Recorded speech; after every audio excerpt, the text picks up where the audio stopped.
আসসালামু আলাইকুম গাইস, আমরা হইলাম ব্যাচেলার। তো ব্যাচেলার মানুষ কি বা রান্না করব।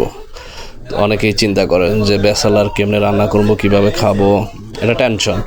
তো আমরা ব্যাচেলার মানুষ কিভাবে সবজি রুই মাছ দিয়ে খাই, একদম ন্যাচারাল। এর ভিতরে কোনো ধরনের আপনার থাকবে না, কি বলে, মশলা থাকবে না। যেমন হলুদ, মরিচ, লবণ পরিমাণ মতো যতটুকু লাগবে আপনি অতটুকু এখানে দিয়ে দেবেন। দিয়ে দেওয়ার পরে জাস্ট একটু হিট দিয়ে নেবেন।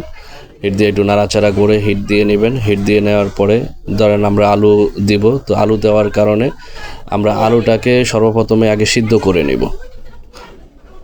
ধরেন 10 মিনিট ধরে আলু আমরা সিদ্ধ করে নিলাম। নেওয়ার পর আবার একটু নাড়াচাড়া করে আবার এর ভিতরে সবজি দিয়ে দেব। যেমন হচ্ছে সিম, যা যা সবজি আপনার পছন্দ দিয়ে আমরা ডেকে দিব। ডেকে দেওয়ার পরে 5 মিনিট অপেক্ষা করব। 5 মিনিট পরে একটু নেড়ে চেড়ে আবার রাখবো। রাখার পরে আবার আমরা 10 মিনিট অপেক্ষা করব। 10 মিনিট পরে একটু আবার নাড়াচাড়া করব। নাড়াচাড়া করে একটু পানি দিয়ে দেব। পানি দিয়ে তারপর একটু নাড়াচাড়া করে মিক্সড করে নিব। মিক্সড করে নিয়ে একটু জ্বালিয়ে রাখবো। জ্বালিয়ে রাখার পরে যখন আবার আপনার একটু ঢেকে দিব। ঢেকে দেওয়ার পরে কিছুক্ষণ রাখবেন।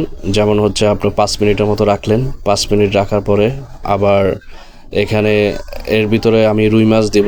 রুই মাছ দিয়ে তারপরে একটু ভালো করে একটু করে দিব, যেন পানিটা যেন পায় ভালো করে মাছে।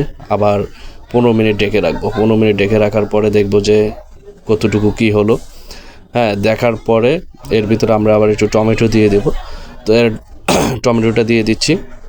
টমেটো দিয়ে দেওয়ার পরে আবার আমরা ডেকে রাখবো আপনার 20 মিনিটের মতো। 20 মিনিটের মতো ডেকে রাখার পরে দেখব যে সবজিটা ফ্রাই হয়ে গেছে। তখন আমরা ধনিয়া পাতা দিয়ে দেব।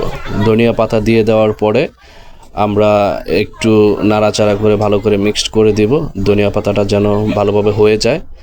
হয়ে যাওয়ার পরে আবার সুন্দর করে একটু মানে একরুটভাবে সব কিছু একটু নেড়ে চেড়ে একটু সুন্দর করে মিক্সড করে দিব, যেন একটু এলোমেলো না হয়। পানিতে যেন সব কিছু আপনার ডুবে থাকে। যে জলটা আছে এই জলের ভিতরে যেন সব কিছু ডুবে থাকে। এভাবে কিছুক্ষণ জ্বালিয়ে রাখবো। জ্বালিয়ে রেখে চলতে থাকবে। এটা হচ্ছে আমাদের ফিনিশিং দিক। একটু আমরা এখানে চাইলে আমরা একটু ডেকে দিতে পারি 5 মিনিটের মতো।